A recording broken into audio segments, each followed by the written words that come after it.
Quem é Phyllis? Você teve curiosidade de pesquisar sobre ela?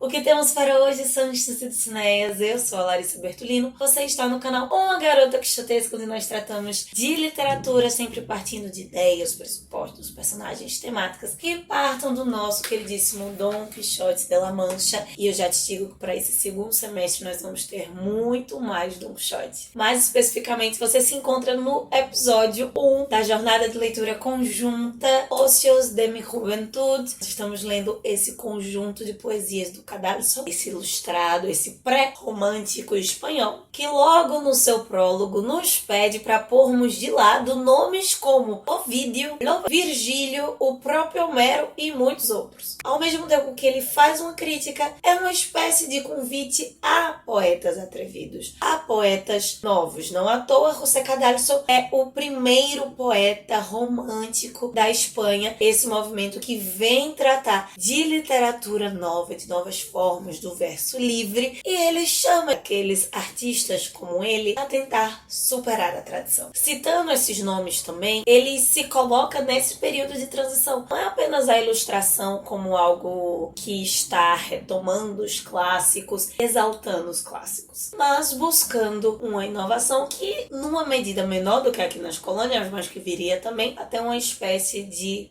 encantamento, de valorização do caráter nacional. Esse é o nosso comentário mais geral sobre o prólogo. Eu vou fazer alguns comentários sobre poemas que me chamaram mais a atenção nessa semana. O primeiro deles é A la Fortuna, onde fica muito bem situado esse período de alterações, inclusive políticas, na Espanha. Uma coisa que me chamou a atenção nesse poema, que está se tratando da deusa Fortuna, né, da sorte, da roda, da fortuna que é tão escolhida, tão falada no barroco espanhol, no siglo de ouro como todo, é que ele menciona Montezuma e Darío, a menção ao talvez o maior imperador, que era mais tratado pré-colombino, situando a América dentro desse cenário espanhol. E o Darío, que nesse caso aqui é um dos reis persas. Muito estranho para nós do século XXI encontrar esse nome, porque seria exatamente o nome do poeta que no século XIX renovaria a poesia hispânica da América e especialmente impulsionaria as inovações na Espanha, o que levaria a poesia hispânica como um todo a isso que a fortuna muitas vezes traz, né? A glória, ela pode estar para baixo, mas como a sua roda também pode estar para cima, trazendo exaltação. Eu vou comentar agora no meio o último poema, e eu quero que você já deixe aqui embaixo para mim. Você passou dos 33% ou você esperou para concluir esse poema? Eu fui das que concluiu, eu passei dos 33%, cheguei aos 35% para terminar a leitura de El Joven Rodrigo. Esse texto, que é uma epopeia lírica, na verdade, traz muito dessa inovação do Cadalso, né? Se você percebeu, ele é lírico, ele é épico, ele é narrativo, ele tem extremos diálogos, é uma espécie de carta também escrita por uma filha, vários formatos em um só. Contrasta esse rei jovem amante, que é o Dom Rodrigo, né, com essa jovem ignorante que foi ali enganada, que tá contando a sua desventura pro seu pai através de carta, né, do agrave que o Dom Rodrigo fez sobre ela. É sim um bom experimentalismo de um poema livre, romântico, mas é uma construção também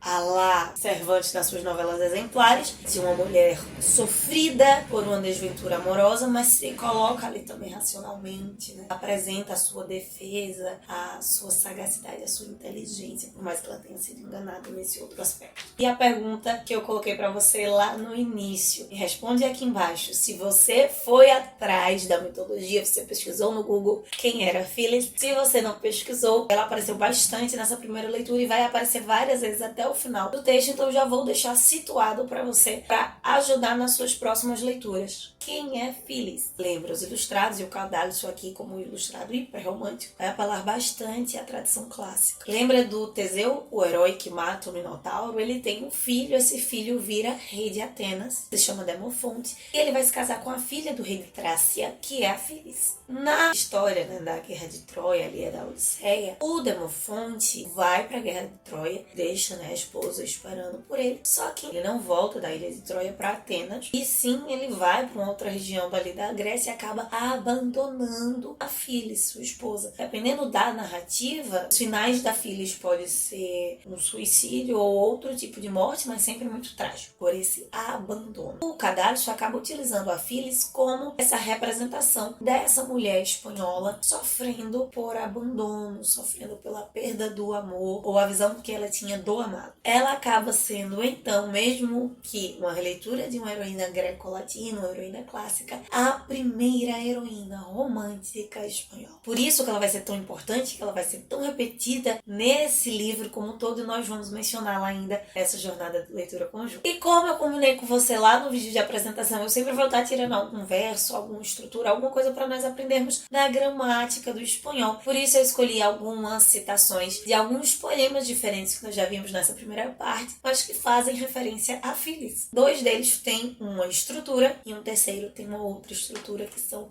comparáveis. Primeiro verso: se avançaban los brutos más feroces. Ou, segundo verso: nos pido aquellas fuerzas soberanas. O segundo verso, que já tem uma estrutura contrastante, é: un estudio frívolo e convencer-me, aplicar-me. Acaba sendo, na verdade, o título, é um dos títulos dos poemas. E aí você consegue identificar quais são as estruturas diferentes. Em todos os versos nós estamos tratando aqui de colocação pronominal. Tanto o pronome utilizado para se referir novamente a um objeto direto ou a um objeto indireto. Me para mim, te para te, nos para nós outros, lo, lá para masculino, feminino, le, se para pessoas ou objetos quando não tem a referência ao gênero. Isso a gente tem também em português. Mas a regra em espanhol ficou muito explícita com esses 4 versos. Quando eu for usar, no caso dos 2 primeiros versos, a próclise, ou seja, quando o pronome vem antes do verbo, esse verbo precisa estar conjugado no passado,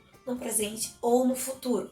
Ele tem que estar localizado nesses 3 tempos, seja no modo indicativo ou subjuntivo. Ele vai aparecer antes e separado do verbo, como no caso dos versos se avançaban ou os pido. No caso da ínclise, que quando o pronome vem depois do verbo, ele só pode aparecer quando o verbo estiver conjugado no gerúndio, verbos que estão em ando, indo, indo, no infinitivo, a forma crua do verbo, ar, é, ir, e no imperativo afirmativo. Nesse caso, o pronome ele vem depois e ele vem colado ao verbo.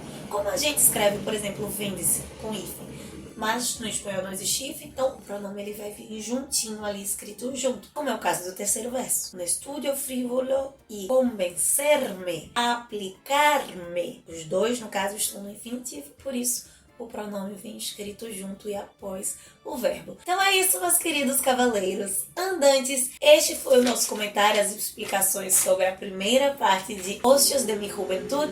Se fez sentido para você, se você aprendeu, ficou claro a explicação gramatical também, coloca aqui embaixo. Se você concorda, discorda, teve interpretações diferentes ou algum outro poema te chamou mais a atenção do que aqueles que eu mencionei aqui, coloca aqui embaixo, me diz o porquê. E durante essa semana a gente continua se vendo lá no @garotaquixotesca no Instagram. Vamos já apresentando comentários, colocações sobre as leituras dessa semana. Quarta-feira, damos o pontapé inicial para o romantismo com um dos mais famosos e até de certa forma um pouquinho sombrio do romantismo espanhol. Enquanto isso, possamos sair da biblioteca e ver muito além dos banhos de vida.